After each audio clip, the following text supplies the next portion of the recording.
Thank you and welcome to the show this morning. The topic this morning is African Americans and the institutional church. And we're fortunate to have with us to talk about African Americans and the institutional church, Dr. Herbert Marbury. Dr. Marbury is a professor at Vanderbilt University. And Dr. Marbury, let me welcome you to the show this morning and tell you how delighted we are to have you with us this morning. Thank you, Dr. Haney. It's good to be here. Very good. Thank you for having me. What I'd like to do this morning, Dr. Marbury, is to talk about some aspects of African Americans and the institutional church.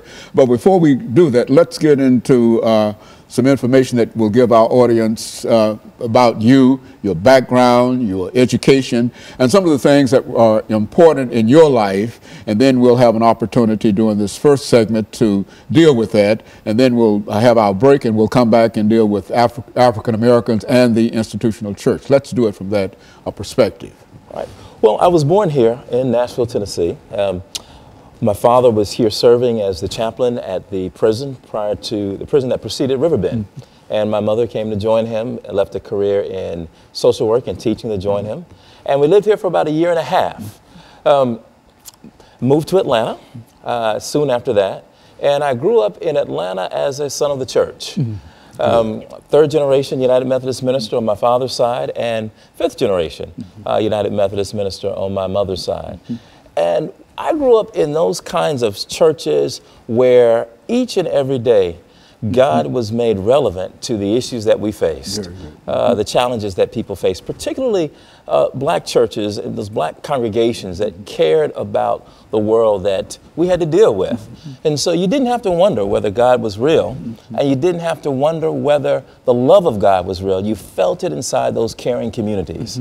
And so those are the kind of churches that shaped me. And in that regard, I became a son of the church, a deep love for the church, particularly the black church. I grew up in Atlanta, went on to go to Emory University, where I studied English literature and African American studies, double major.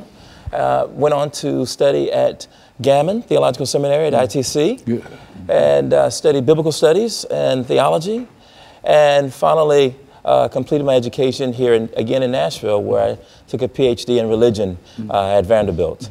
Along the way, I met some, and I was shaped by some significant faculty members, professors like Dr. Charles Cofer, who is considered the father of African American biblical studies, and Randall Bailey, who taught me, was my first Old Testament teacher at ITC. And here, my advisor was Dr. Renita Weems, who directed my dissertation. Dr. Cofer taught me the importance of cultural context in the Bible, looking particularly at African context and finding not only myself, but my community in the text.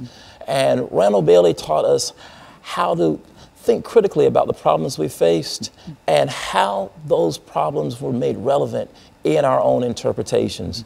And finally, Dr. Renita Weems really took me and honed me and made me a scholar. Any faults I have are my own, but what I find that's good in my work has to do with the caliber of instruction I got from great professors. And so I'm grateful for my journey. Along the journey, what I found to be most important, not just the education that I got, but the experience I got along the way. I served as pastor of Old National United Methodist Church for several years in Atlanta, Georgia. And it was one of those congregations that accepted a young student pastor and taught me that while it was extraordinarily important that I studied hard, but it was also important that I took what I knew, and I knew, not only did I know the books, but I had to know the lives of the people. I had to understand where religion, if you will, where religion hit the ground. In other words, where the rubber met the road, and the kinds of difficulties that real people faced as they attempted to live faithful lives. And so I was blessed to be the pastor of that church for several years, where I really learned not only how to care for and lead a community, but I also learned why biblical interpretation is so important for our churches. I left there and served as the university chaplain at Clark Atlanta University for several years. And there I met some of the brightest and most inquisitive students who really pushed me to think not only outside of my education, but also to think outside of the confines of regular churches. Very good. And of course, what we're going to, excuse me, Doctor, what we're going to do is to take our first commercial break, and then we'll come back and complete some of the information that you're giving us now. And we'll be back with our audience following this very, very short commercial break.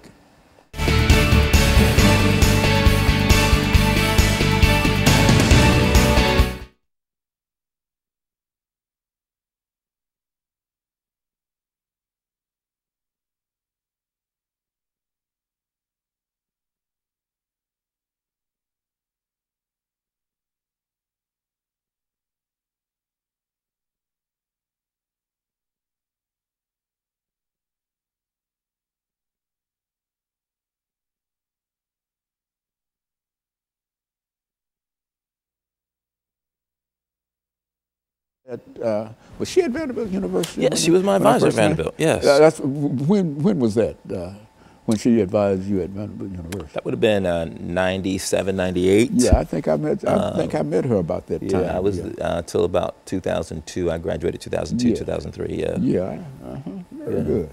Yeah, I know Professor Weems. Yeah, yeah. So, and so this is the second segment, right. And this is when we'll start talking about the institutional. I'll introduce the show itself.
Thank you and welcome back to the second segment of the show for today.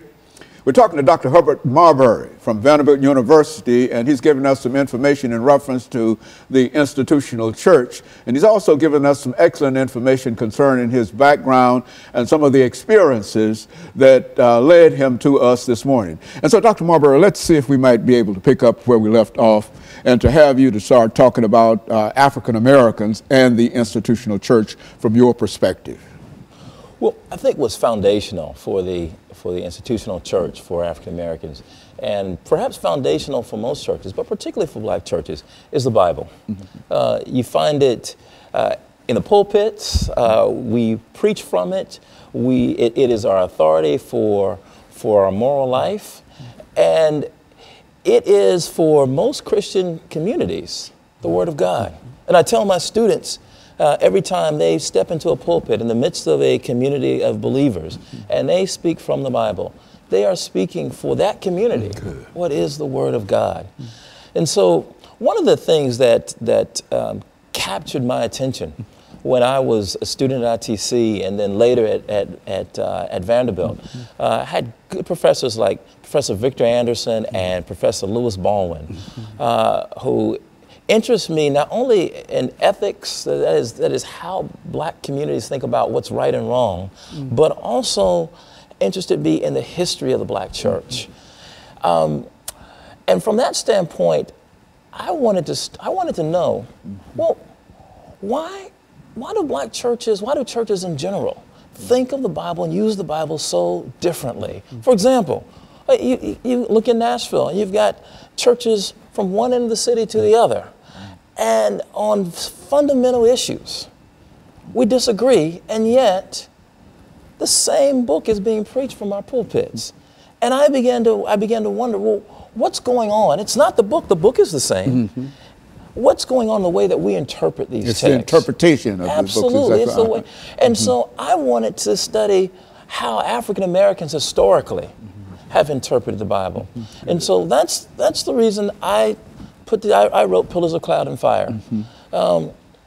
It begins to look at African American biblical interpretation from the antebellum period, starting with slavery. And I look at various examples. A radical example and a conservative example in the antebellum period, beginning with Absalom Jones and David Walker. I move on to look at Reconstruction with Frances Ellen Watkins Harper and John Jasper. The Harlem Renaissance with Zora Neale Hurston. Then the era of civil rights with Adam Clayton Powell and Martin Luther King Jr. And finally, I look at the era of Black Power with Albert Clegg. Each one takes up the book of Exodus, but takes it up in a very different way. And they take it up based on what I talked about earlier. That is, what are the relevant challenges that my community faces? How can I continue to make the Word of God, the Bible, relevant? And so during the antebellum period, Absalom Jones and David Walker both take up the story of Exodus almost literally. That if God delivered the children of Israel from Egypt, across the Red Sea into the Promised Land, then God will do the same. And the Promised Land was freedom from slavery. Well, freedom from slavery came, and we weren't free. We faced Jim Crow and segregation. And so if you go to the era of Reconstruction, and you look at sermons, the Promised Land doesn't look like freedom from slavery. Emancipation is no longer identified with the Promised Land. Uplift is. Well, how do we educate now? How do we move from just emancipation to education and the kind of cultural attainment that will lift Black communities? And after Reconstruction, that changes again in the Harlem Renaissance. This idea that we need to throw off the manacles of slavery, the old Southern sort of African American rebirth. And a rebirth. That's right. The Renaissance man. Renaissance man, Renaissance woman. But for the Harlem Renaissance writers, for the most part, except for Zora Neale Hurston, they were really thinking rather in sexist terms. So they were thinking the new Negro was the new Negro man. But Zora Neale Hurston, I thought, was one of the most interesting figures during that time. Her Moses, Man of the Mountain, helped African Americans rethink the Exodus story in a way that took the focus off a singular figure like a Moses figure and put it on the community and asked us to imagine together what it would mean if we all together walked into the Promised Land and we weren't waiting for or dependent upon one singular figure or God to send one person to deliver a whole group of people. And then I go on to look at the era of civil rights with Adam Clayton Powell and Martin Luther King Jr., who understood the Exodus story in the Promised Land as being included as full citizens, that we would certainly enjoy, as Dr. Martin Luther King would say, the blessings of liberty. And if you look at his speeches, he takes the rhetoric from the Constitution and the Declaration of Independence, the kind of rhetoric that founded our nation, and he connects it to the Exodus story. And freedom means becoming a full citizen. Well, at a certain point, by the end of the Civil Rights Movement, we find that Albert Clegg wants to do something very different with that. That there's the frustration that has risen because African Americans still aren't enjoying the blessings of liberty. There is a move to take that story and to claim it for ourselves and to claim the power to change our lives. Not that power, but not placing it in the founding documents, but placing it in Black communities themselves. And so we get the Black Power movement. So I wanted to look at the various ways that we have interpreted one singular book, the book of Exodus, over the course of a long period of time. But my concern was to show that each interpreter started first with the concerns of their community at that time. And I wanted to encourage my students who were going to serve churches and serve in religious communities to do the same. You know, during this second segment, I mean, the final segment, what I would like for you to do is to, and I think you've mentioned Adam Clayton Powell and Dr. Martin Luther King. I think that these are two giants, but I think that people know more about Dr. King than they do about Adam Clayton Powell. And so during this final segment, when we come back, we've got about 45 or 50 seconds here. But when we come back during this final segment, what I'd like for you to do, and I say this now because I don't want to forget to push it forward. I want you to talk about Dr. Martin Luther King and Adam Clayton Powell, and with emphasis up on Adam Clayton Powell and why he is significant and what the things that you've been doing. Okay? And so what we'll do, we'll take this final commercial break, and then we'll come back and we'll deal with some aspects of Dr. Martin Luther King and Adam Clayton Powell. And we'll be back with our audience following this very, very short commercial break.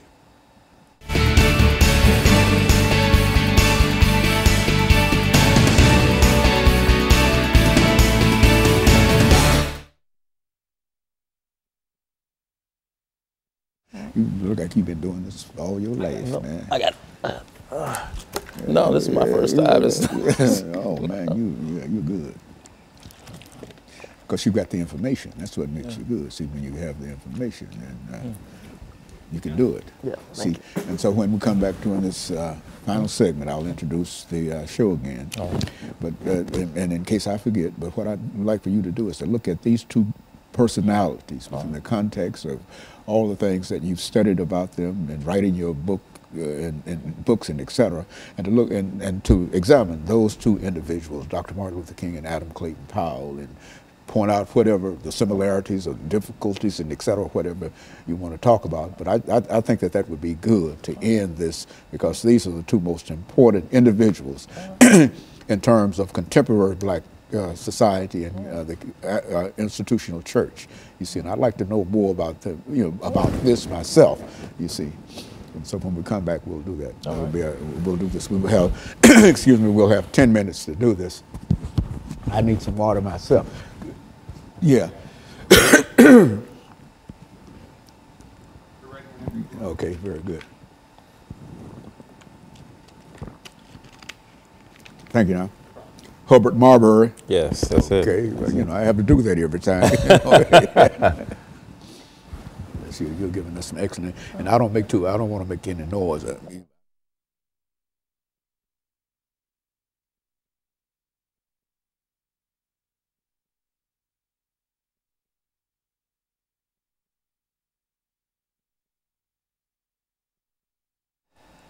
Thank you and welcome back to the final segment of the show for today.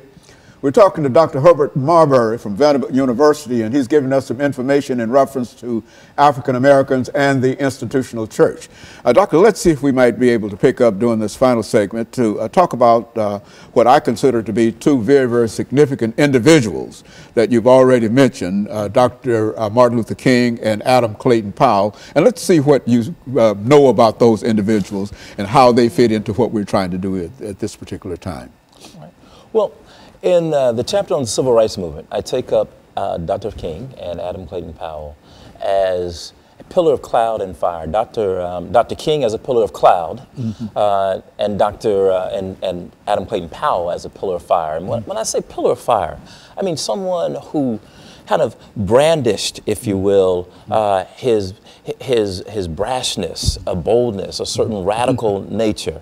Adam Clayton Powell was very clear while he was in Congress that he called himself the baddest Negro in Congress. Yeah, go on. Right. and he flouted the rules. He didn't stomach segregation. He didn't take kindly to the kinds of conventions that made African Americans second class. And part it had to do with his upbringing, had to do with who he was, but it also had to do with, I think, growing up in Harlem. And he really was, I call him, a son of the Harlem Renaissance. He was the new Negro, as I understand it, that the Harlem Renaissance writers had hoped for. He started one of the first boycotts of the public transportation system in Harlem. One of the first sort of public service programs at his church at Abyssinian Baptist Church. And by the time he went to Congress, he was pastoring the largest Protestant congregation in the nation. Adam Clayton Powell is known for his he's not only known for his pastoral work, but he's known for the Powell Amendment, which was a little known sort of codicil that he would add to every bill that sent funding for public accommodations, and it was a bill that said that public funding could not be used for segregated institutions. It angered Southern segregationists throughout the country, but it also angered African Americans because some of those schools were African American schools in the South. Although they were segregated, they were starved because they also needed the public funding. But Clayton Powell didn't care. What he was concerned about was ensuring that those who wanted segregation had to pay for it. And so he starved them all to death until he was able to get the Civil Rights Bill in 1964. That was his victory in the Civil Rights Bill of '64. He was there when Lyndon Baines Johnson signed it, but so was Dr. Martin Luther King Jr. And King, who was, they were both princes of the Black Baptist Church. Adam Clayton Powell had gone to, attended school in New York. His father, his father, in many ways, had groomed him to be a prince of the Baptist Church. Martin Luther King, as Dr. King, as Dr. King's father. Good. His father pastored Abyssinian, while Dr. King's father pastored Ebenezer, and they both groomed their sons for the roles that they would take. They both went to elite schools, Morehouse College in the South, and they both were products of the black middle class. But where they differed, I think, was Dr. King grew up in the segregated South, born right in 1929, just as America was going into the Great Depression. And Dr. King saw a different and a brutal side of white segregationist power. And it was something that I don't think Adam Clayton Powell saw. That shaped Dr. King in a way that that Adam Clayton Powell didn't. And led to his assassination. Yes, and led to his assassination. Absolutely. In a sense, both of them were assassinated. Dr. King, literally. Good. Adam Clayton Powell was politically destroyed because of his brashness. So what I find with now. Both of them come at a time when African Americans have migrated, and I think this is also important to make the making of these two figures. African Americans began to migrate immediately after the Civil War. Every 10 years, you look at the census, you see more and more African Americans migrating toward the West and toward the North. Except for the 10 years during the Depression, when you don't see much migration, but you see, and so African Americans migrated from rural communities in the South to cities in the South like Montgomery and Atlanta. That created the possibility for a Montgomery bus boycott, but also created the possibility for an Abyssinian Baptist church, which was Adam Clayton Powell's political base, and which became for Martin Luther King the base for the Montgomery bus boycott and Ebenezer. And so as these two figures began to interpret the biblical text, they thought of the Exodus story for Adam Clayton Powell. The Exodus story guaranteed for African Americans in his sermon, "Stop Blaming Everyone Else," which he preached at Abyssinian Baptist Church in the 50s. It was a sermon that invited African Americans to fully participate in what it meant to be a citizen, take responsibility for what it meant to be a citizen. He really pushed African Americans. He pushed African Americans to take responsibility for it. And so for Martin Luther King Jr., however, there was a different way of understanding the biblical text. Martin Luther King Jr., growing up in the South, personal piety became very important. In as much as his political work, personal piety became a mask, if you will, for Martin Luther King Jr. He knew that if he was leading African Americans out into the streets to demand full inclusion, he knew how to use the television cameras, how to use the public square, and the way he used it was to lead African Americans into acts of personal piety. That's what I call the pillar of cloud. He masked, in many ways, his real intentions. He would lead them to pray in the streets, to sing songs. And when the television cameras came and they saw African Americans living out some of the, these kind of virtuous virtuous expressions, right? Singing church songs, praying, holding hands, praying for their enemies. Not only was the South was embarrassed, the nation was embarrassed, but they were not only embarrassed domestically, they were embarrassed internationally. And so I call that the pillar of cloud, because just as a cloud kind of blends in seamlessly, Martin Luther King's tactics blended in with the American moral landscape. These were virtues for America. And this was also Dr. Martin Luther King behind the veil. Yes. And you know more about that because of one of your professors, I'm sure. Dr. Baldwin. Dr. Baldwin, Right. who talked about that and et cetera. And I think that you're an excellent reflection in terms of what he said about that and some of the things that you're saying about that. And I want you to know that the information that you're giving us now is very, very precious. Right. And I think that understanding these two individuals and some of the things that they faced and how different they were, one from the North and one from the South, but yet and still they had the same commitment, and while they went about it differently, they had the same commitment in terms of the uplift of African Americans to eventually reach the promised land.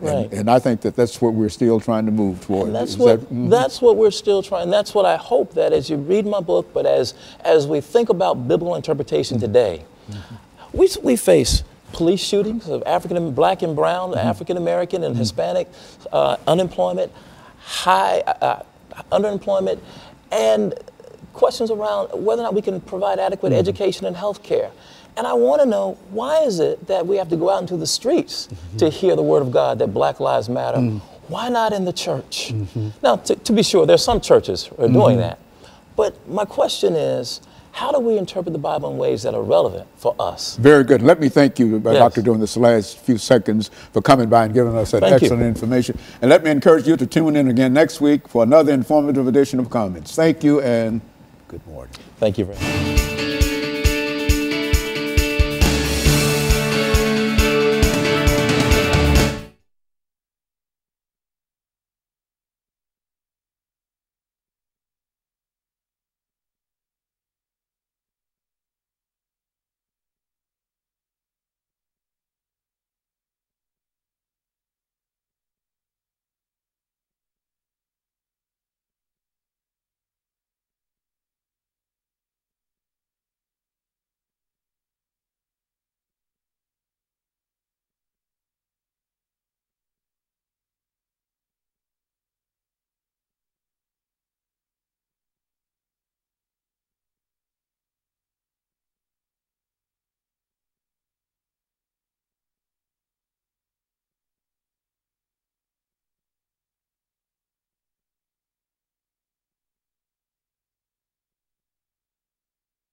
Hawkins, and James Watkins. Just give me the mic check. He's counting 10 for me. Okay. 1, 2, 3, 4, 5, 6, 7, 8, 9, 10, 11, 12. Okay. Okay, you're good. Count to 10 for me.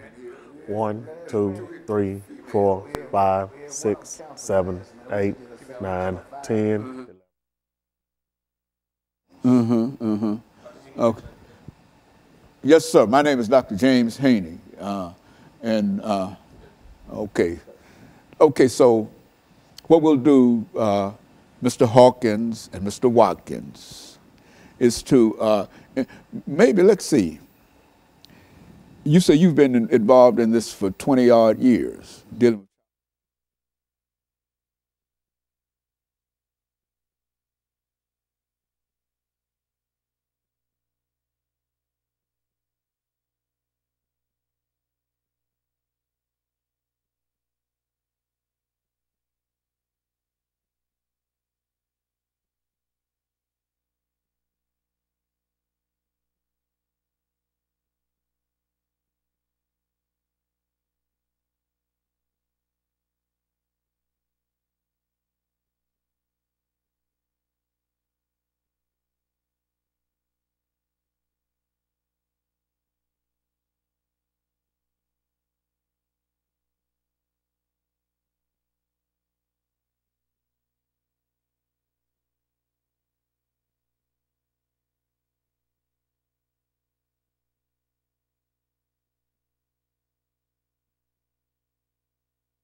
Thank you and welcome to the show this morning. The topic this morning is child support in Tennessee. And we're fortunate to have with us to talk about child support in Tennessee, Mr. James Watkins and Mr. Phil Hawkins. And of course, let me welcome you, Mr. Watkins and Mr. Hawkins, to the show.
Thank you and welcome to the show this morning. The topic this morning is child support in the state of Tennessee. And we're fortunate to have to talk about child support in the state of Tennessee, Mr. James Watkins and Mr. Phil Hawkins, both individuals who have quite a bit of information in reference to child support in the state of Tennessee. And of course, Mr. Watkins, let's have you and Mr. Hawkins to give us some information in reference to your background, your education, and some of your experiences. And then after this first segment is over, then we'll be able to get into the second segment dealing with child support in Tennessee. First, let's give you about 2.5 or 3 minutes to talk about your background, your education, and some of your experiences, and after which Mr. excuse me, Hawkins will do the same. All right. My name is James Watkins. I'm a 44-year-old male. My background is I'm the president of the Dads Against Destruction. It's a program we try to help dads change their lives around to making better choices and decisions where they're going in life.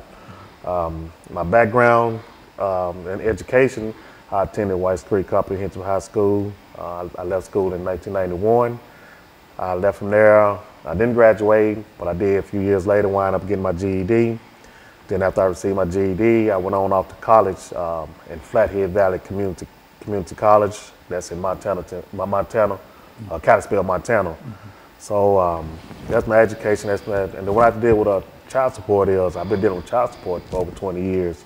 I have 2 adult kids, and the situation with that is the way it's been explained to me is I'll be paying child support, the rest of my life due to the way the state has set things up, to where that you're not just only paying child support, but you also paying interest fees and back this and back that, and to where I'm paying more to the state than I'm paying to the child support right now. And so in a real sense, what you're saying here, Mr. Hawkins, Mr. Watkins, is that the state of Tennessee has some issues dealing with child support that the two of you and Mr. Hawkins will be able to talk about. But first, let's get some information from you, Mr. Hawkins, Phil Hawkins, in reference to your background, education, and what really brought you to us this morning. Okay, good evening. I'd like to thank you for us being here. I'm Phil Hawkins, the CEO of Dads Against Destruction. What brought us here is that it's time for us to stand up, man up, and get this out. A lot of men don't even want to work no more these days. So we out here now trying to advocate for the men, to get the men back in the household and get the system back. Right now, the system trying to raise our kids, and it can't happen like that. And so in a real sense, let's since you've been involved with child support in the state of Tennessee for quite a while, let's give our audience some information in reference to what we mean in reality when we say child support in Tennessee, who has to pay it and how much you have to pay it and how long you have to pay it. Let's do it from that perspective. The way it's set up, from my understanding, it's supposed to be for 18 years until your child turns 18 years old. Then it can go on further because of they're going to college and stuff. I can understand all that, but situations in life happen. Man's job might slow down at different points of the season, to where he's not able to make his whole payment, or he might lose a job, or just things happen. But that doesn't stop child support from running, and as it keeps running, if you miss, it's like a credit. If you miss a payment, if you don't pay your whole full balance, they're gonna charge you a late fee. And this is how I feel about it, because I'm paying late fees every day, all day long, because of I'm just might be slow on getting the payment, makes me slow at work and stuff, and I'm not even making a payment. But it's just a system to where it's like it makes you feel like the state getting more out of it than the child is. And so, Mr. Hawkins, what we're saying is that when we talk about child support, we're not just talking about a simple kind of thing of buying diapers and baby food and et cetera for a certain time. But I think as Mr. Watkins has indicated, that he has been involved in it for more than 18, 20 odd years. And so, what we're going to do, Mr. Hawkins, is to take this first commercial break. We've got about a half a minute. Okay. And when we come back, we want you to talk about child support in the state of Tennessee by defining what we mean when we talk about child support and the impact that child support is having upon individuals. After when we come back, you give us some statements in reference to your background, your education, and some of your experiences, and then we'll get into that part of it, and that will allow us to first get a definition. Right. Because I think a large number of folks, when they think about child support, generally think in terms of buying baby bottles and et cetera, and et cetera. But it seems that we're talking about something that lasts 14, 15, 20 years, and I think that that's a different situation. And so when we come back, I feel what we'll do is to allow you to start us off, and we'll be back with our audience following this very, very short commercial break.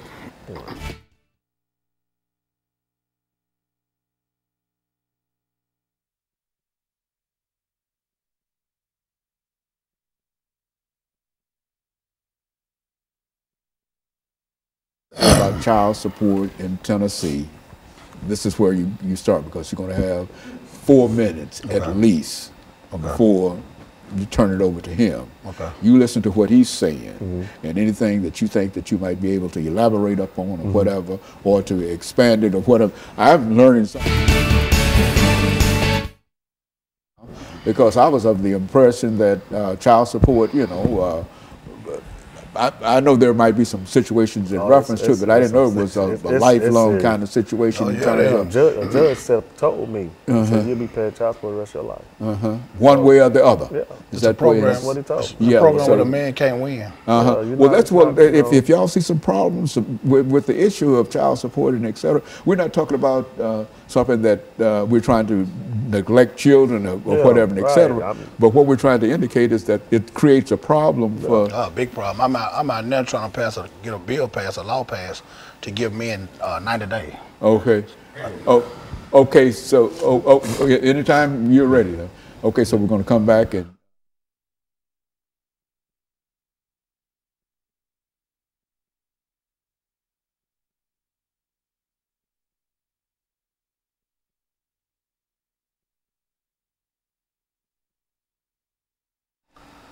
Thank you, and welcome back to the second segment of the show for today. The topic is child support in Tennessee, and we have with us to talk about child support in Tennessee, Mr. James Watkins and Mr. Phil Hawkins. And so, Mr. Hawkins, let's see if we can get some information from you, because we were unable to get it the last time, from you in reference to your background, your education, and some of your experiences that led you to us this morning, and then make some statements in reference to child support in Tennessee, and then we'll move to Mr. Watkins and allow him to sort of finish this segment for the morning. Okay. Well, I came out of Glen Cliff High School, like my buddy here, didn't graduate, went through the system to graduate, get GED, and just got, you know, going through life changes, ups and downs. But we also been in the child support system, like he said, 20, 30 years, where we can't win, you know, and it's time for us to take back our stand on it. We keep falling for everything. We got to stand for something. And this child support thing, it got to be, well, the average man these days don't even want to work a job. You know, they taking half his check, the child at home don't get the money, the state taking all their money, and then you left with $100, $200 to feed for 2 or 3 kids. So that's what we man up. We're taking back our lives. We're addressing the issues now. It's time for us to, you know, do what we need to do to get these fathers back home. Maybe we stop some of this gun violence, you know, because the father's not there, he can't raise his kids. But if you bring a father in, he can discipline his kids. The state can't do it by itself no more. Now, when we talk about child support, and I think a large number of members of our audience might think in terms of supporting that child for a certain amount of years and et cetera. But what's your view in terms of child support, which is to say that you are paying for your child, yes, sir, but at the same time there are some issues that you like to deal with? Yes, sir. Well, I found out just the other day, I'm advocating child support every day. I just found out the other day I was with my kid's parents, my kid's mother, 24 years. And I just found out the other day I'm $139,000 behind on child support payments. So how that system add up? I was with my kids every day of their life, all 3 of them. But I'm behind, I take care of my kids. You know, it's how the system is trying to portray us as not doing, but because we're not paying the system. But we keep paying the system, we can't feed the child. We got to have something for a man to live.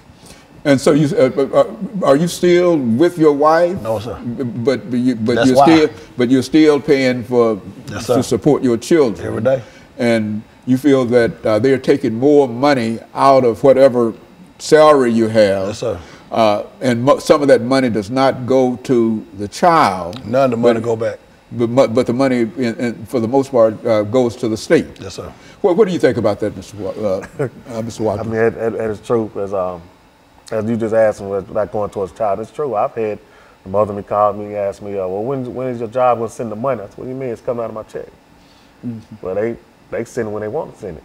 And it causes conflict within the household. I've lost a house. I lost my family. I've lost cars. I've lost jobs and everything. I've lost my freedom over child support. And, you know, it took a real big toll on me mentally and emotionally because, you know, I desire to be home with my kids. My kids are my everything. And to take me out of my home because I fell behind on a bill, you know, that's like, come on, man, you're not just taking me out of home. What do you mean when you say to take you out of your home? How does that? When you take a person out of home, when you take a person's job from them, what is that man gonna do? He's gonna wind up trying to figure out a way to go out here and get some money. Right. Because if you love your kids, you're gonna revert to anything in the means necessary to get money to feed your kids or do what you can do. So yes, I've made some choices in life to where I started going towards the street life. Because of why?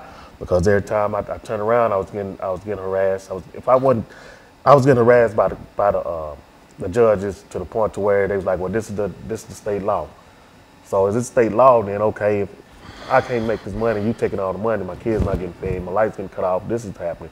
Well, I got to hurry up and go out here and find another way to get this money because not only am I hearing from you all, but I'm also hearing it from her. You know, and when all that comes into play, it pushes a man outside that household to where he's looking to where, like, man, what am I gonna do? So when we sit up here and we look at these other young men out here on these streets and they trying to do different things, you know, when I talk, when the first thing come out of their mouth, man, I gotta feed my kids, man. And you know, it's like, that's where that destruction come in. So me and Phil Hawkins, we have been through it and we have fought through many things to try to maintain a fatherly relationship with our kids and everything, which we still do. Just because they took us out the home don't mean we still ain't in our kids' lives. But we still try to you know, educate the younger men, the future and everything to, hey, we're gonna try to get some help because I know where you've been, I know where you're going and stuff. So,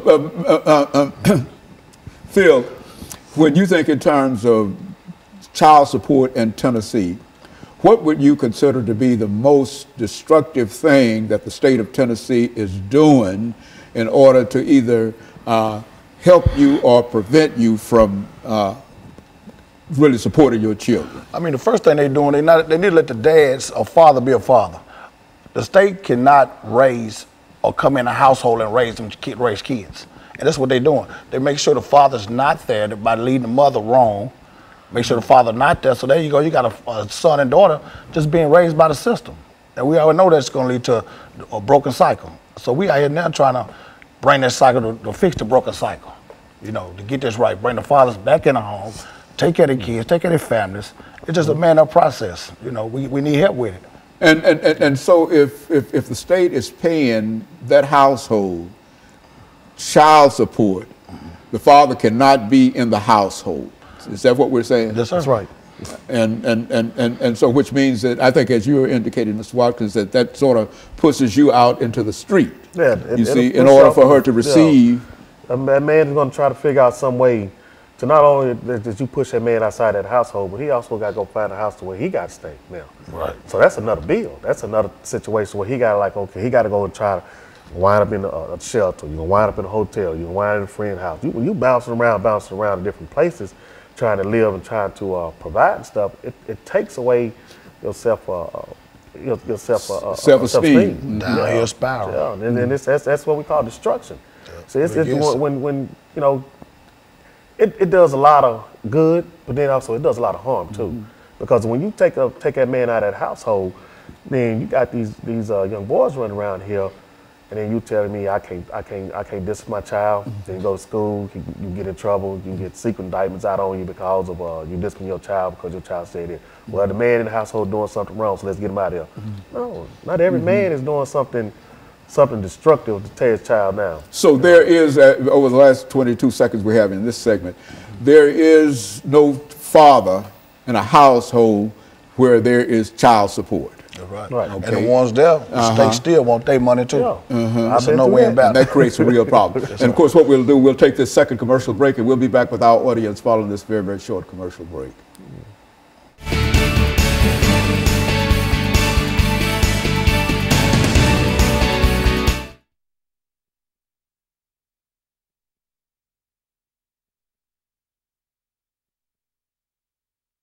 Whatever you want to say in reference to it, because I mean, a lot of folks don't seem to understand this. I mean, when we say that he has to pay child support, we only think in terms of whatever child support that comes in. But the state takes that money.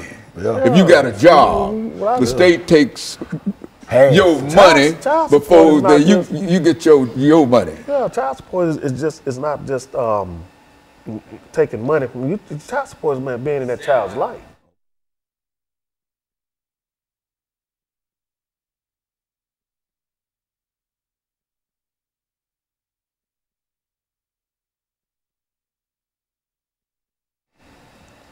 Thank you, and welcome back to the final segment of the show for today. We're talking to Mr. Hawkins and Mr. Watkins in reference to child support in the state of Tennessee. And let's see, Phil, if we can pick up with you this morning, and to have you to talk to our audience this morning about some of the issues that you have to face if you have to pay child support, and how long that child support can be, and et cetera. And then you say as much as you wish to about it over the next 10 minutes. And then Mr. Watkins will end us for the day with some of his observations in reference to it. Let's do it from that perspective. Right now, child support, currently you got to pay child support as long as that child is attending high school or they go to college, you still got to pay child support. And which in terms of that, it hurts the father, it hurts the whole family. We're trying to keep families together. We keep unity in the family, the mom and dad not arguing, everybody having, getting along. The kids can be more productive going to school. They're not listening to argument all night. The dad and mom having everything going all right. But with this child support how it is now, it's just too much chaos in the home. The father not making the money he's supposed to make. He better can take care of himself. Then the state taking half his check, so he coming home with a half a check to take care of his family of 3 and 4. So that leads them to a broken cycle of despair. I mean, alcoholism, drug addiction, all that, comes in a part of it, because the man get to the man, what can I do? I'm just out here, And we're just trying to change a lot of that. We got a program now. We're trying to do it 90 days. Get each father 90 days. No child support. 90 days to get themselves together. Get a job, get yourself together, stand up. And then the child support can start taking something out, work out a little modification program with the father, but you can still get a mother $100 a month. But that's a whole lot better than taking a man, half a man check. It's giving a man some kind of hope that he can be productive, he can go home, he can buy his kids a decent pair of shoes, diapers or whatnot. But right now how they got it, we just losing battle. We have to reform this. And so, Mr. Watkins, there are a large number of men, not only African-American men, but specifically we're concerned about African-American men today in reference to what we're talking about here. But there are a large number of African-American men that get caught up in this system of child support. If they get a job, you're telling us, then whatever that pay is, the state intervenes and takes part of that money before he can get the. Is that what we're saying here? Yes. Talk about that. When a man comes, goes to court, I've been in court situations where a judge actually told me, I'm living in the household with my kids, the mother and everything, and asked me if I pay child support, and I said, yeah. I'm thinking they're going to say, okay, you in the household, so we're going to stop it. He asked the mother, was he helping? She told me, yeah. Turn around, the judge told me, keep paying. That's just one of the situations. Another situation is when a woman can call, a man can get out of jail. After he done his 81 days, 82 days, he can get out of jail, and they'll give him a review date to go back to court. And in that review date, that woman has the ability to call the judge and say, I want to speed up the process. So if that man doesn't have a job within that time the judge has allowed, well, guess what? He's going off back to jail. And so child support in the real sense has the ability to land folks almost immediately in jail, Oh, yes, sir. and then That's take what- half of the paycheck and And on top of that, not only that you go to jail, but you also still pay child support. Yeah, While child you sitting there. still accumulating. So it's a law, they say, and there's nothing. It doesn't stop. It just does not stop. Just because you sitting up there doing 90 days, 80 days, 6 months, 8 months, it doesn't matter. You're still gonna keep paying. You still gonna keep paying in one way or the other. While you sitting there in jail doing nothing, or you sit out here in the streets doing nothing, they still gonna want that money. Now the state that done away with the father. What's going on with the kids at home then? You know, the father not here. What's going on with the kids? The son growing up, he watching the neighborhood drug dealer. The daughter growing up watching her brother with the money. She want a boyfriend with the money now. She go to a broken cycle. Here she goes, she's in the projects, she's pregnant with a couple of kids. The cycle continues. We have to reform this child support, but like you said, the black man, we're in trouble. Yeah. We won't have a second generation. How things going now? We got too much going against us as it is. You know, we're trying to stand up and man up. We going out here every day, we feeding homeless. I mean, we buy our own personal money, you know, socks, t-shirts, take to the homeless camps. We feed them hot dogs, hamburgers, you know. We go to the inner city, take over the kids, reading books at schools. We doing all this to show these kids that, you know, they look forward to seeing us. We got a junior Firebird football program coming up out of Pearl High School. With those guys every day, the little fellas, we teaching them along the way, you know, how to man up, how to be young men, you know, by reading skills and math skills. So it is things that men can do out here that we are positive. You know, instead of keep getting a bad rap for all this violence, it's good men out here, and we just want to be known. You know, I mean, you know, and then another thing about it, the state does also use the child support system, and they make it seem like it's benefit the woman, but they also what is also doing is manipulating her to get that man out the house because they'll tell the woman, okay, well, if he's not, well, we're gonna make him pay, or we're gonna send him to jail. And by the time the woman's got fed up with so much stuff, you know, her mind is going in a whirlwind, and she's looking like, oh, what am I doing? What am I doing? So when the argument started inside that household, when that fighting started in the household, then that man is pushed out that household, and if he starts getting on his feet trying to do better, that woman gonna want a piece of it right now. And say, well, we need to go get it right now. So you got to give a person a chance enough to say, hey, okay, you got to let a man be a man and let him in his household and work it out. Because you keep pushing him outside the household, you just continue destroying that house. And when you do that, then that's when you're going to see a whole lot of jail system filled up. I look at this, you know, I think they building up another jail right now. Modern day slavery. Well, look here, is there any effort, and I think that you've already mentioned that there's an effort on your part to deal with the state legislature to pass a law and et cetera. What would such a law be like? And, what would such a law say? There'll be a 90-day program. In this 90 days, a man can man up, get a job, get himself together, get housing, get adequate clothes to go get a proper, you know, a job, a better job if need be, where he can reach a child support level or balance out. Okay, within this process, each month he would get a mom in return $100. You know, he's trying to get himself back up, just redeem himself. You know, that's what we got to do. We have to have that 90 days before. They got a bill out now that's saying when you go to the custodial parent and y'all can make an agreement to pay your child support on time for a year, and they'll waive all your back pay. But these men need some immediate. You know, what if they don't have adequate shoes to go to an interview? Give them a chance to get on their feet where they can be productive citizens and then go into it. A person who might be arrested, Mr. Watkins, we're saying, for not paying child support, that he serves his time, and as soon as he's out of jail, he's been in jail for whatever that time might be, and as soon as he's out of jail, he has to immediately start paying child support. That's right. Is that what we're saying? And that's why you feel that there ought to be some kind of reform within the system. Help us out. We gotta give us a time frame. You know, 90 days. We can get out, get on our feet, get a nice decent job, get adequate clothing. You know, to be productive. You just coming out of jail, you behind. You know, everybody needs assistance. Sometimes there's a lot of men who didn't choose the right path, but a lot of men who have. You have men in the household that's all working, that's all taking care of their kids, and they still is in the child support system.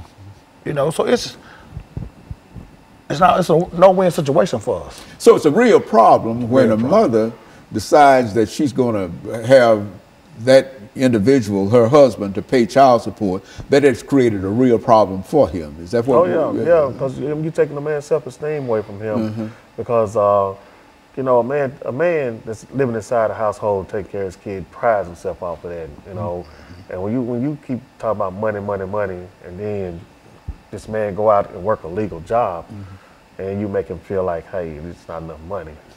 You know, you take his self-esteem down to where that'll break a man down to the point where he stopped doing other things. And like I said, destruction could come to where you could be turned to alcohol or drug abuse and all that. And it's just a lot. It's a wide variety of things that could happen. And that's why we're like, okay, let's see if we can get together and talk to the mayors, the governors, legislators, and stuff to see how we can get the man and the woman back to working together as one to bring it back to the household and build these households up and build these kids back up to where it's supposed to be. And so over the last 10 seconds we have here, so that's the objective of your organization, to sort of bring the state legislature and others together to deal with this as an issue. And of course, let me thank the two of you for coming by, and let me encourage our audience to tune in again next week to another informative edition of Comments. Thank you and goodbye.